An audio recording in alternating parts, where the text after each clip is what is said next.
Bienvenidos a este segundo foro de innovación en técnicas de rehabilitación. Y la industria de la construcción en España está atravesando momentos difíciles después de 15 años de crecimientos continuados y siendo quizá uno de los motores principales de la economía española. Bien, sabemos además que contribuía al Producto Interior Bruto de una manera grande, pues alrededor casi del 18%, y que desde hace aproximadamente 3 años pues ha sufrido un parón importante. Tras el estallido de la burbuja, todos conocidos, una crisis junto con la crisis financiera internacional importante, pues el mercado no ha dejado de caer. El mercado de la construcción no ha dejado de caer en los últimos 3 años y parece que este año todavía continúa, sobre todo por el parón de lo que es el tema de la ingeniería civil, que afectará, por supuesto, cementos, hormigones y parte de la industria. Parece ser que, dicen los expertos, no tenemos la bola de cristal, dicen los expertos que a partir de este año ya, 2011-2012, aunque no crecerá, pero por lo menos tocará fondo y empezará ya a ir para adelante. Bien, uno de los segmentos que mejor ha aguantado todo este periodo ha sido precisamente la rehabilitación, que además en España en concreto pues tiene, digamos, un peso específico pequeño respecto a la industria, respecto a otros segmentos de mercado,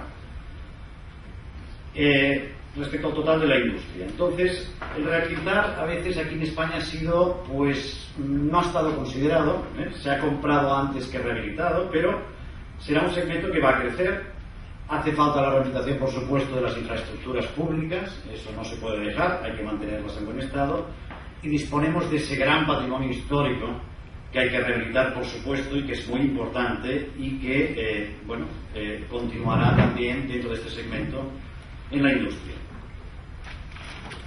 Contamos hoy con un ponente de excepción y uno de los especialistas más importantes en intervenciones de patrimonio de nuestro país, al que agradecemos, por supuesto, su presencia con nosotros en las jornadas de hoy. El señor José Luis González Moreno Navarro es doctor arquitecto, es catedrático de la Universidad Politécnica de Cataluña, es profesor de grado, posgrado y máster de construcción y restauración arquitectónica en la Escuela Superior y en la Fundación de la Universidad Politécnica de Cataluña, es profesor invitado de diversas universidades tanto en Europa como en Estados Unidos. Tiene numerosas intervenciones en patrimonio histórico y arquitectónico como la iglesia de la colonia Güell o estudios como los de la Casa Botines y el Palau Güell, también de Gaudí, o las catedrales de Lérida, Castellón o Mallorca, como ejemplo.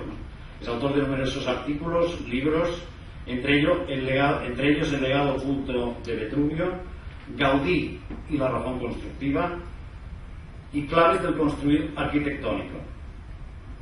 Por el encargo del Colegio Superior de Arquitectos de España, dirige la redacción del documento de aplicación del Código Técnico en las obras de restauración de patrimonio. A continuación del señor José Luis González intervendrá Gabriel Ortín, que es arquitecto y director técnico de MAPEI en España, que nos presentará los sistemas MAPEI para el refuerzo de estructuras de albañilería. Y sin más, doy la palabra al señor José Luis González Moreno. Gracias.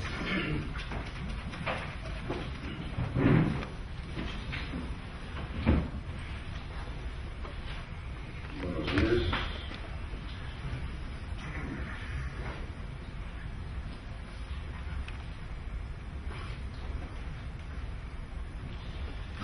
Bien, agradezco la invitación. Siempre es una... Sí,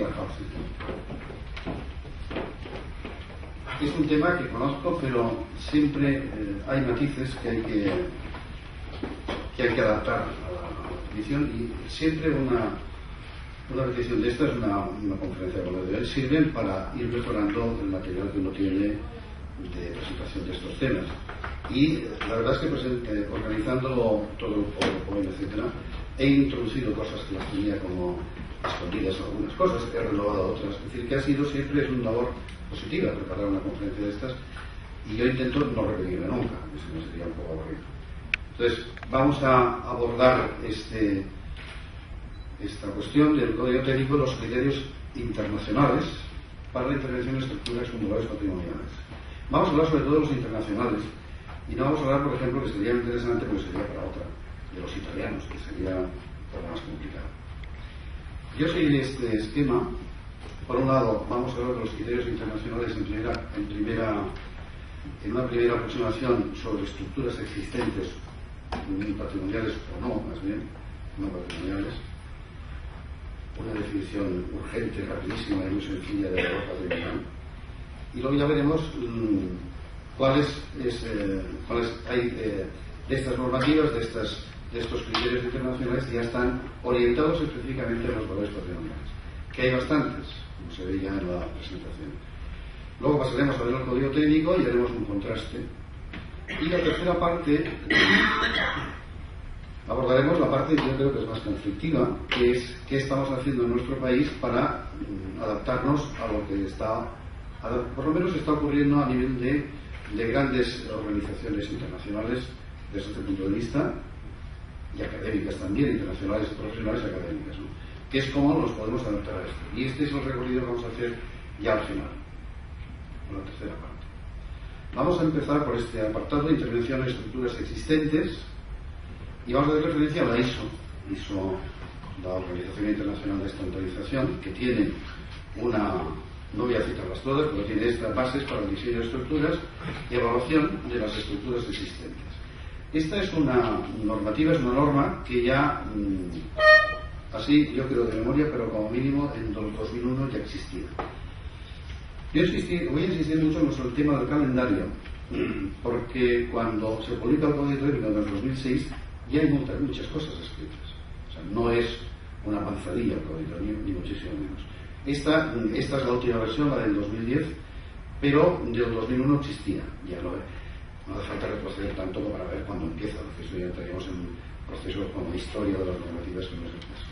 Bien, este es el resumen. Bueno, pues la ISO provee generar procedimientos, requerimientos para la elaboración de las estructuras existentes, que pueden ser edificios, etc., ¿no? Basado en de la confianza, etc. Vamos a hacerlo todo. Pero, de hecho, este es el papel que tendría que tener el Código Técnico en relación con las estructuras existentes. Es decir, esto ya está escrito y es una norma bastante larga, que no la voy a exponer en absoluto. Pero aquí está este breve resumen, que es el abstract que ellos mismos ponen en la página web.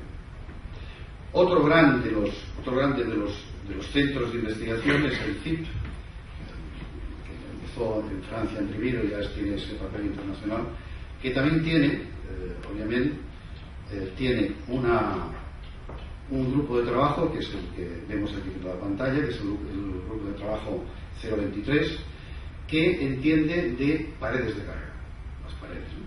De estructuras de paredes de carga, que pueden ser antiguas, actuales, etc. Y tiene un grupo especializado, el VG4, que es de albañilería, obra de fábrica histórica, edificios de obra de fábrica histórica. Bien, vamos a ver, después veremos qué es lo que ha publicado. Y haciendo este recorrido general por los más conocidos, el CEN, que es el encargado de hacer los códigos técnicos, desde donde salen los códigos técnicos, y que tienen en su intención publicar un código técnico. La previsión me parece que es del 2015, es a saber, puede ser 2016, de código técnico de edificios existentes, o de obras existentes. Siempre hablamos ellos siempre hablan de puentes también. De puentes, edificios, lo que sea, cualquier obra existente. Aquí está, recojo, después no va a salir más porque nos vamos a quedar en el CEN, no hay más allá. Tienen intención, como digo, este es el proyecto de estructuras existentes, de trabajos en estructuras existentes, como se ve en el título, y que todo esto tiene una previsión de 30 meses a partir de, supongo, la fecha esta de 2011, de manera que estaríamos hablando 50 meses, estaríamos hablando que esto se convertiría en código técnico pues dentro de 5 años, por decir una cifra aproximada. Pero solo para obra nueva, para obra no patrimonial. Porque la parte patrimonial la derivan hacia este otro grupo de trabajo, que es lo que vemos aquí marcado a la derecha, que es el tipo del grupo de trabajo del 346, que es el que aborda los aspectos históricos del patrimonio. Pero yo, si uno mira todo lo que ha publicado, no tocan demasiado los edificios. De manera que por parte del CEN, de los Eurocódigos, una visión específica de las paredes de carga de edificios de obra de fábrica históricos y patrimoniales, por lo que se ve en los documentos actuales, no parece que vaya a aparecer. Esta es la que he comentado en este momento, la que aborda los aspectos patrimoniales, que es de cualquier elemento patrimonial, de cualquier elemento digno de ser conservado, y bueno, esto es una visión muy corta, que es la terminología, y hace referencia también a aspectos definidores, de definiciones, el patrimonio cultural, que se refiere a estas definiciones que siempre son muy generales, pero bueno, yo creo que esta es una demostración de que existe en Europa y a nivel internacional también una preocupación específica por aquellos edificios o puentes o cualquier otro tipo de obra construida que tenga valor cultural. Además está en Francia, Inglaterra y Francia, no digamos, es decir, que no es que sea nada extraño en nuestra cultura el estar preocupados por este tema.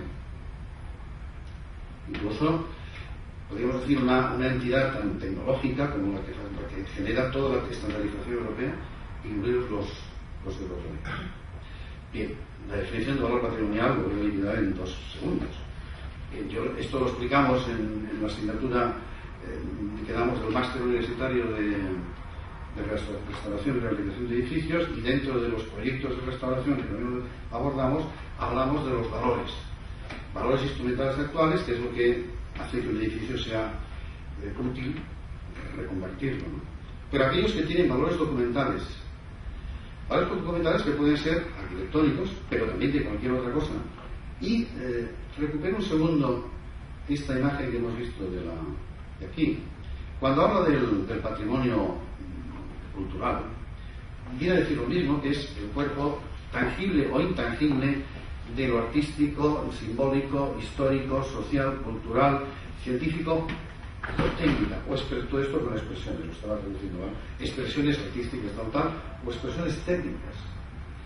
Insisto mucho en esto porque cuando aquí sale solo la palabra arquitectura, pero nosotros cuando hablamos de arquitectura siempre incluimos todo lo que es la técnica con la cual se hace la arquitectura, porque habitualmente llamamos construcción.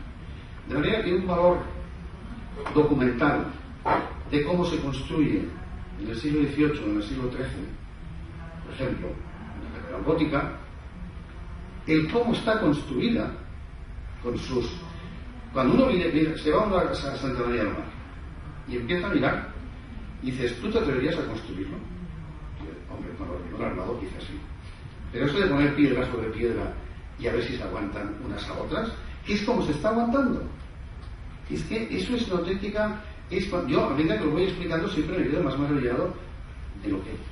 No sé si lo llegaron a saber o no, porque les salió por casualidad a los góticos. Algo sabían, porque saber por casualidad todo eso es muy difícil. Pero eso es un documento que hay que conservarlo como es. Piedra sobre piedra, a no ser que esté a punto de caerse. Que normalmente las cosas no están a punto de caerse. Y siempre avisan con bastante tiempo, en principio, en un lugar que no es sísmico como nuestro. Para convertir un edificio gótico, que esto ha ocurrido por desgracia en muchísimos casos, en un edificio de hormigón armado, pues es una pérdida de un documento valiosísimo. Estaríamos perdiendo un valor documental, pero claro, como arquitectura, pero también como simplemente técnica. Es decir, ¿cómo lo hacían estos señores? Que puede ser una técnica para hacer un edificio o cualquier otra cosa, que es la técnica de la obra de fábrica medieval.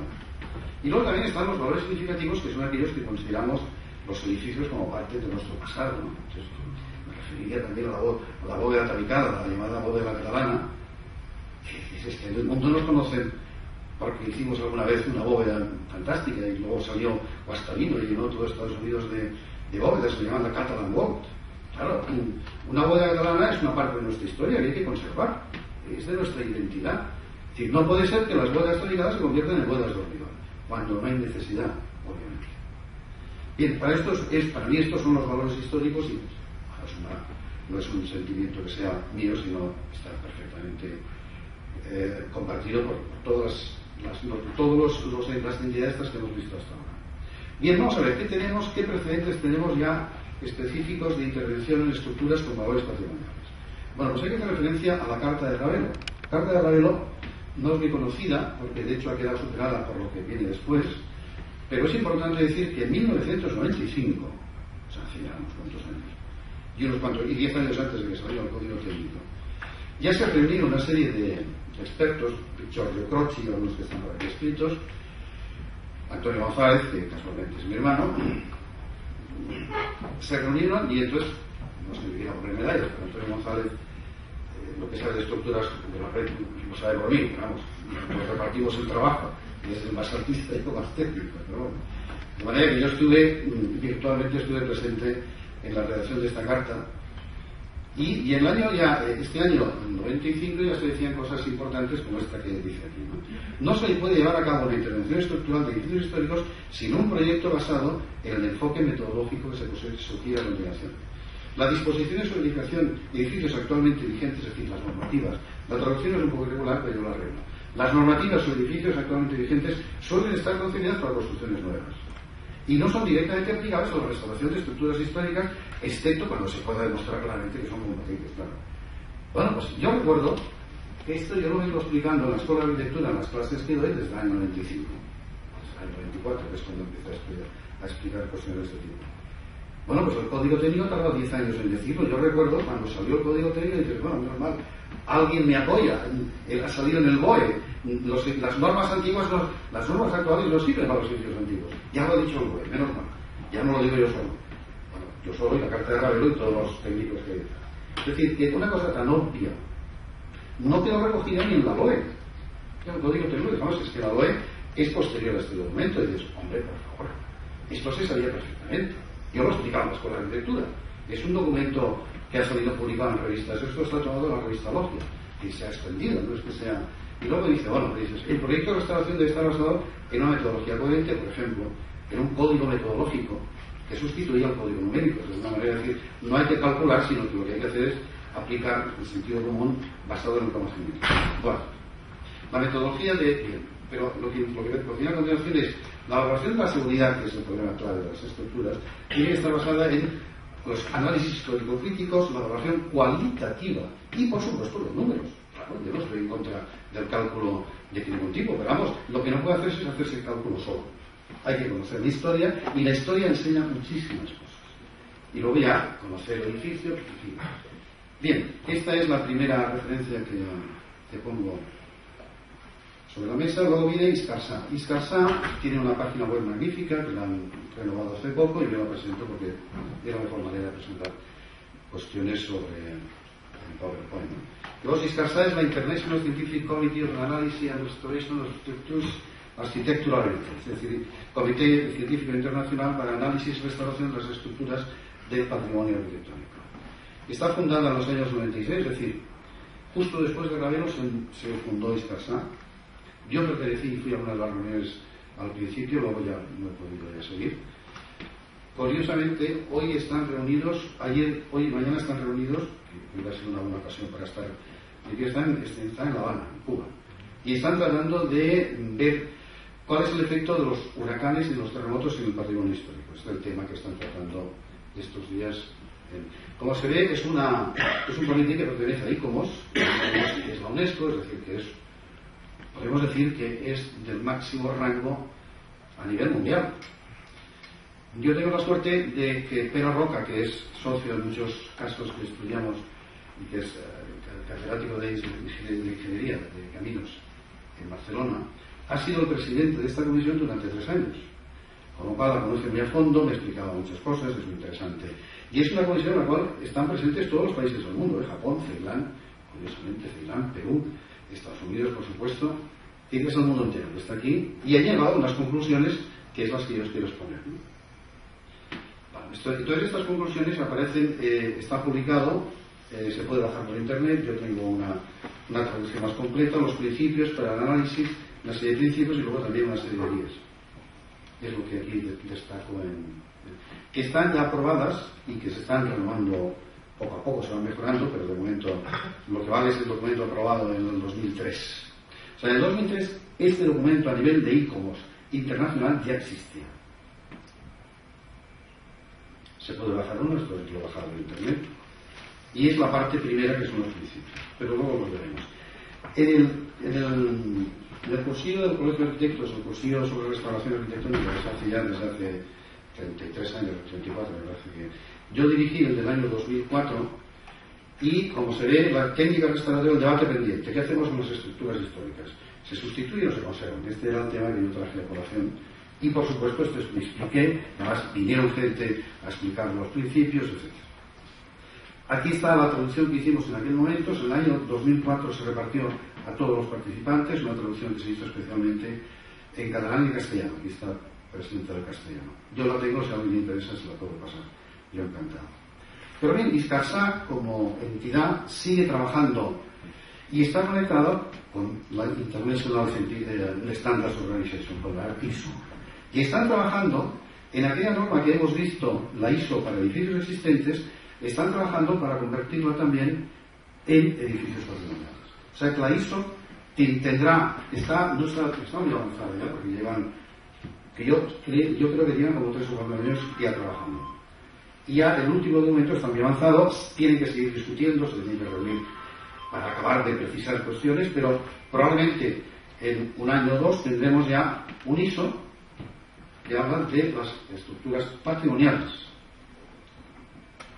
Aquí lo tenemos ampliado. Y también se puede bajar por internet, como se puede ver. El anexo ISO, vamos a verlo, aquí lo tenemos, es el principio, no voy a explicar más, pero bueno, ya está muy claro que aquí tenemos ISCARSA, que ha hecho este documento que luego lo veremos con detalle, está en combinación con la ISO para hacer esto, con lo cual la comunidad internacional está abordando el tema, pero más con sensibilidad, porque cuando uno entra aquí, obviamente, todas las cosas que luego veremos que dice ISCARSA, que es todo lo que decía la Carta de Ravelo, pero ampliado muchísimo, el valor de la historia, el valor del conocimiento cualitativo, etcétera, todo esto se recoge aquí. Es decir, que estamos viendo que las organizaciones internacionales, las más, la ISO y la del CIB, etcétera, recogen, como vamos a ver ahora, ese espíritu de... Vamos a ver el CIB. El CIB, que hemos dicho antes, este grupo de trabajo sobre estructuras de paredes, este grupo de trabajo tan concreto, sí que ha hecho su documento. Esto también se puede bajar por internet, no hay ningún problema, y este es hace un año, creo, y es ya guía para la rehabilitación estructural de los patrimonios, de los edificios patrimoniales. Y entonces aquí lo que destaco es que esta guía está basada y recoge la experiencia de ISCARSA. Y que esta guía también, igual que ISO, igual el CIB, hace referencia a ISCARSA. Es decir, que ISCARSA pasa a ser ahora la referencia a nivel mundial de cómo hay que abordar el trabajo de la restauración, de la rehabilitación de las estructuras con valor patrimonial. Ya que este es el punto de partida de todo, vamos a entrar en ellas, porque son las que en principio son más completas, etc. Bueno, las demás también son completas, pero ya son... Esto es lo que mantiene todavía la generalidad del papel de ISCARSA. Bien, no son muchos los que hay, pero he cogido los más importantes. Bueno, he destacado aquellas cosas que creo que son las que marcan la base de la afirmación de cada uno de estos párrafos. No es la apariencia, sino también la integridad de todos sus componentes. Bien. La prioridad de las infraestructuras del patrimonio cultural, con su compleja historia, requieren organización de los estudios o propuestas con pasos muy precisos, similares a los que se utilizan en la medicina. Esta es una referencia que siempre se hace. Estamos delante de una persona o de un enfermo, podemos decir, que hay que conocer, hay que hacer el diagnóstico, etc. Bien.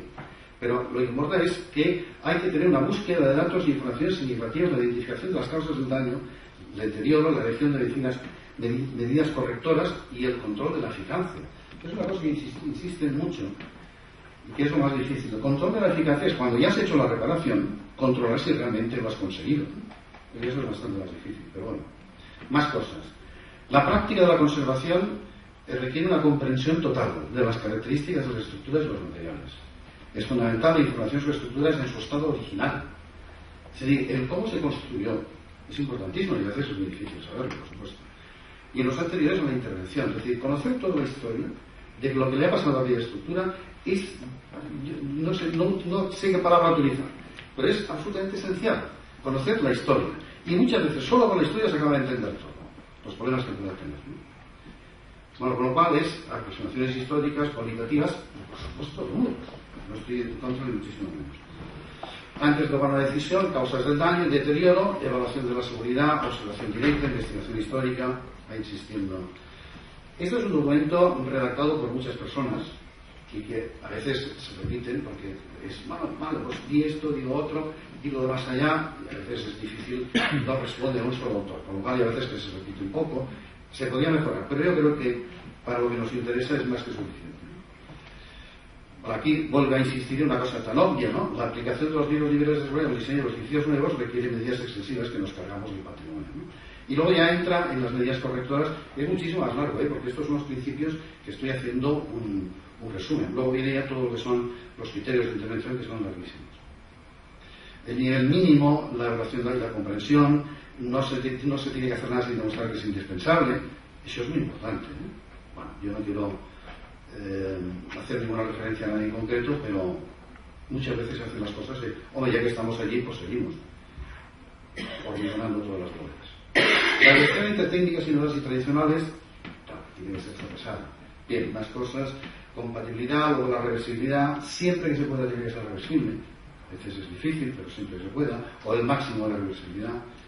Es un criterio, es decir, puede ocurrir que dentro de 20 años sepamos muchísimo más entender los edificios históricos, se hayan desarrollado técnicas mucho mejores que las actuales y podemos deshacer lo que se hizo hace 20 años, es decir, ahora, y hacer algo mejor. De manera que las técnicas tienen que ser lo más reversibles posibles. Desde ese punto de vista, no es fácil decirlo, pero lo digo, el hormigón armado, cuando se está revistiendo y se está fijando el hormigón a una bóveda, de reversible no tiene nada. Y le cambia por completo el documento histórico, etc. Bien, todo de manera posible, es decir, toda intervención debe respetar en la medida de lo posible la concepción, las técnicas, el valor histórico del Estado original, etcétera, etcétera. Bien, pues todo esto está dicho en 2003. Bien, quiero recordar que en 2004 asume la responsabilidad del Partido Socialista y empiezan a releer el código técnico.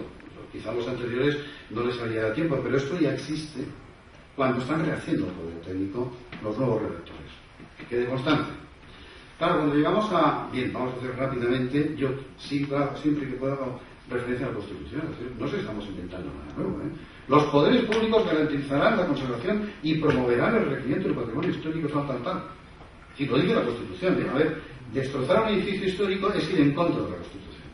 Pero el problema es que al mismo tiempo los poderes públicos, en el 51, garantizarán la defensa de los consumidores y usuarios, que es donde sale el Código Técnico. Es decir, el Código Técnico está planteando una contradicción entre el 46 y el 51, y podemos poner el 47 cuando vamos a la vivienda digna. Es así. Bueno, pues abordémoslo así, pero no ignoremos el artículo 46. Pero el artículo 46 le corresponde al Ministerio de Cultura y los otros dos les corresponde al Ministerio de Fomento actualmente. Y, bueno, pues no sé qué puede pasar con ello. Eso es la LOE, damos un paso, llegamos a la LOE, no la voy a... Pero bien, dice claramente que las obras de ampliación, modificación, tal, se debe aplicar la LOE y en consecuencia se va a aplicar el Código Técnico. El Código Técnico es lo que viene a aplicar la LOE. Vamos a entrar en el Código Técnico, la parte 1, que supongo que todos los presentes recordarán, pero vale la pena recordar una cosa. Bien. En ningún momento el Código Técnico tiene en cuenta en esa disposición de motivos que existe algo ya que existe. Es que todos los edificios son existentes. Los que no existen son los que están proyectando. Y todos los que ya existen, ¿qué pasa? Que son la absoluta mayoría. Es el 100% que son los que existen. No hay nada que hacer con ellos. Pues no existen. En el sentido sí que dice que existen, en el sentido de que no se han hecho bien. ¿Vale? Pero ¿qué hacemos con ellos? No sé nada. Y entonces aquí es cuando entra en este detalle, se aplicará a las obras de ampliación y modificación esta frase que es absolutamente incomprensible. Yo la he repetido muchas veces. Se hizo una propuesta desde el Consejo Superior de mejorarla, pero no hicieron caso. Y claro, dice, las obras que sean compatibles con la naturaleza de la intervención. Dice, a nadie se le ocurre que hace una intervención y las obras sean incompatibles con la naturaleza de la intervención. Es decir, bueno, es que este será un señor que habrá que retirarle el carnet de arquitecto, ¿no? Si hace cosas que son en contra de lo que él hace. Oiga, pero esto está mal, ¿no? No lo han cambiado. Y sigue mal desde el principio. Con lo cual ya genera una confusión que ya todo el mundo dice, no, pero es que depende de cómo lees, puede entenderse que tal. Si entramos en la seguridad estructural, hay que hacer referencia a que, por lo menos, en la parte estructural, el código técnico tenía en cuenta los edificios existentes. Y habla de la evaluación estructural de edificios existentes. Y por primera vez ya se dice en el BOE lo que decía antes, ¿no? Las normas actuales suelen estar basadas en exigencias diferentes y finalmente más estrictas. Bueno, ya lo ha dicho el BOE. Y no es adecuada la autorización de dictar normas tal, ¿no? Bueno, eso ya está dicho. Dicen muchas más cosas. Volvemos al capítulo 2 y es cuando habla de soluciones alternativas, pero que las soluciones alternativas, mientras no se demuestre lo contrario, y quizá el viernes nos digan cuál es el camino a seguir, tienen que cumplir las exigencias planteadas. Con lo cual, no podemos gastar normas. Es decir, no, hay que cumplir el código. No hay soluciones alternativas que valgan. Todas tienen que cumplir el código. Pero bueno, cuando volvemos al anejo D, dice ámbito de aplicación. Los criterios generales es muy importante. Ya estamos entrando en lo que se supone que recoge el código técnico de todo lo que hay escrito ya internacionalmente, que supongo que lo tendrían sobre la mesa, no lo sé. Pero estos criterios generales son muy curiosos. Dice, establecer en este anejo son aplicables para la elaboración estructural de cualquier tipo de edificio existente si se cumple alguna de las siguientes condiciones. Alguna. Se ha concebido, dimensionado y construido de acuerdo con las reglas en vigor en el momento de su organización. Bien, el gran problema es que reglas en vigor, si estamos hablando de edificios de obra de fábrica, solo existen desde 1972. Antes no hay ninguna regla en vigor. Ninguna. Con lo cual, y se ha construido con la buena práctica. ¿Qué es la buena práctica? Voy a experiencia histórica, práctica profesional aceptada. Por ejemplo, este es un hundimiento del crucero de la Catedral de Sevilla. Se construyó con la buena práctica histórica, sin lugar a dudas. Tardó 500 años en hundirse, por lo cual no está mal, pero se hundió. Esta es la torre cívica de Pavía. Esta es la catedral de Pavía, es la torre que se hundió sin avisar. Y seguro que estaba bien construida, seguro, de acuerdo con la práctica de la catedral de Noto. Y un caso mucho más reciente y mucho más reciente. No es más reciente, pero mucho más próximo. El hundimiento del hotel de Pineda de Mar, ocurrido en 1961, que, bueno, estaba construyendo una empresa importante, de las más conocidas. Seguro que lo están haciendo bien, ¿no? Yo creo que no, pero ya se ve que no entendían muy bien lo que estaban construyendo, creían que estaban construyendo lo mismo. Pero lo que ocurre es que era la manera correcta de hacerlo en aquel entonces, ¿eh? Es decir, este edificio tuvo la mala suerte de hundirse. Pero muchos edificios que están construidos igual no tuvieron la mala suerte, están ahí. Están repartidos por la geografía. Es decir, no cumplen ninguna norma. No hay ninguna. Ninguna. Solamente había el libro del Benavent que dice, hombre, no te pases de 10 kilos de libro cuadrado, ¿vale? Y nada más. Se construía. Bueno, yo tengo casos que explicar que no voy a entrar. Pero, claro, no tiene ningún sentido que un código técnico empiece así. Dices, sí, se ha construido de acuerdo con la buena práctica. Bueno, entonces ya entramos en lo que es fundamental del código técnico, que son los criterios básicos para la evaluación. Hay una evaluación cuantitativa. Algunas cosas están bien, por supuesto, todo esto está muy bien. Sí, estas cosas yo creo que son razonables, ¿no? Lo que pasa es que cuando hay una evaluación de la capacidad portante, si realmente quieres cumplirlo y llegar a conclusiones ciertas, no tienes más remedio que hacer averiguaciones de capacidad portante de resistencias de probetas, por ejemplo, de paredes de ladrillo, ¿no? Entonces, claro, cuando se exige que tengan una resistencia característica de tal tipo, la pregunta es ¿cuántas probetas tengo que sacar yo para realmente tener una curva de Gauss que me diga cuál es la resistencia característica real? Es decir, tengo que agujerear el edificio y ya cuando conozco todo el edificio, ya lo he dejado todo agujereado, sé que aguantar, aquellas tendrán paredes muy buenas. Es decir, no es la manera. Bueno, pues esto es lo que dice el código técnico. A ver, dejando aparte que está muy bien que exista un código técnico para edificios existentes, porque es un paso desde el punto de vista estructural, es una lástima que esto no se hiciera mejor. Bueno, pues no sé, ya sabemos todos, somos capaces de criticar el código técnico porque es muy fácil, lo hacemos todos, pero digo, hombre, a ver, ¿qué tal si hubiéramos leído lo que ya existía a nivel internacional? Era IPOMOS, la UNESCO la que lo estaba defendiendo. Bueno, ya al colmo ya es cuando llegamos a la de fábrica, la de seguridad estructural de fábrica, que quedan excluidos todos los muros que no son actuales y ya está. Con lo cual, ya. ¿Qué hacemos con los edificios históricos? No da ninguna solución, cero. Y cualquier persona, cualquiera de nosotros que actúe como un arquitecto o un profesional que asuma la responsabilidad de cómo se deja aquellas. Cualquier problema que haya, le cae encima el juez porque dice, ¿cumple o no cumple el código? Oiga, no, pero oiga, el artículo 46 no, ¿cumple o no cumple el código? No, pero tenga en cuenta, ¿cumple o no cumple el código?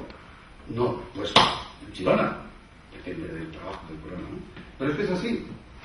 Y yo insisto mucho que el viernes que viene hay que ir todos a ver qué dicen los que vienen de Madrid, porque tienen que decir algo de esto, ¿no? Y si no lo dicen, fatal.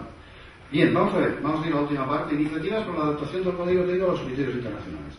La primera de todas, que hay que agradecerlo mucho, es el Consejo Superior de Colegios de Arquitectos de España, que se puso en contacto con la Universidad Politécnica y hubo un encargo que dice, ¿qué hacemos? Vamos a estudiar la cuestión, ¿no? Estudio sobre la aplicación del código a los criterios protegidos. Surgió un primer documento, ya esto es de noviembre del 2006, que es un estado de la cuestión, y a partir de ahí, yo voy a hacer una visión muy rápida, porque me llevaría demasiado tiempo entrar en detalles. Vamos a hacer este esquema de los años. Es cuando se encarga el 2006, sale en 2006 sale este documento, y en el 2007 ya, a partir de este documento, el Consejo Superior encarga un documento nuevo que sea el que busca la aplicación del código técnico en los edificios protegidos. Todo esto hay muchísimas presentaciones, hay muchísimos trabajos, se presentan como muchas alternativas, se hace así, se hace así, es un documento reconocido, no puede ser un documento reconocido, es una guía, no puede ser una guía, mil cosas que no entraremos en detalle, por supuesto. Aquí se llega a una primera aproximación, que esto se presenta en un seminario que organizó el mismo Ministerio de la Vivienda, estamos hablando de noviembre de 2008, en la que se presenta este documento, que ya estaba a medio de hacer, como el documento español en esta reunión internacional, que era una reunión internacional que agrupaba a todos los organismos internacionales que hacen códigos técnicos. Esto se presentó como el español. Evidentemente no ha tenido éxito ni muchísimo menos. Es decir, a lo largo del 2009 se hizo un recorrido por una serie de organizaciones, Madrid, Barcelona 2 veces, luego Valencia, Sevilla, Barcelona, Valencia otra vez, presentando el documento y escuchando lo que decían los compañeros arquitectos o quienes estuvieran allí. Esto al final, bueno, el 3 de julio se establece ya, en 2009 hay un convenio oficial, porque lo anterior era de viva voz, sí que existía un acuerdo entre el Ministerio y el Consejo Superior para hacer este documento. Pero a partir del 2009 ya se firma un convenio. Aquí veis a la ministra de entonces, Hernández Pecci. El 22 de julio, el documento que se había ido utilizando hasta entonces se anula y se hace uno nuevo a partir de lo que dice concretamente el convenio, y este es ya el definitivo. De manera que el 16 de septiembre de 2009 se entregó este documento por parte de la OPC al Consejo Superior, y el Consejo Superior, no sé si al cabo de un mes o cuando fuera, lo entregó al Ministerio de la Vivienda. El Ministerio de la Vivienda lo tiene y, ya veremos, dice que sí, que lo tenemos, ya lo tenemos. Y en este documento, aquí veis las primeras páginas, está redactado por muchas personas. Yo soy el que lo ha coordinado, pero hay muchas personas que han trabajado. Y tiene estas partes, hay una guía de aplicación, luego hay un marco legal que se propone, y hay la guía que es la aplicación del código a los edificios. No entraremos en detalle, pero vamos, tiene, como ya se ve, tiene 100 y pico páginas. Entra en muchos detalles de estructura, de humedades, de fuego, de seguridad de utilización, aborda todos los códigos, excepto el de energía, que en aquel momento no era obligatorio, ahora tampoco lo es, pero bueno. Entonces, eso ya es el índice de ese. Quiero insistir que en el índice se hace referencia a las recomendaciones de ISCASA y se hace referencia a otras que no entraremos, pero por ejemplo en Escocia esto ya se ha hecho. En Escocia, bien, es un país relativamente pequeño, tiene el mismo número de habitantes que Cataluña, pero están muy bien organizados. Y tiene la ventaja que tienen una construcción que es igual, empiezas abajo y acabas arriba y es la misma construcción, ¿no? Con lo cual no tiene esta diversidad extraordinaria que hay en nuestro país, ¿no? Que es de todo. Pero ahí es muy parecida y han hecho documentos para aplicar la normativa en la intervención de los edificios existentes. Y hago una pequeñísima referencia a Italia, que sobre todo el tema sísmico tienen un montón de documentos, o bueno, 2 o 3, pero perfectamente completos, para ver cómo hay que aplicar la norma general del sismo a los edificios de patrimonio histórico. O sea, en este aspecto los italianos, en este aspecto, nos llevan bastante ventaja.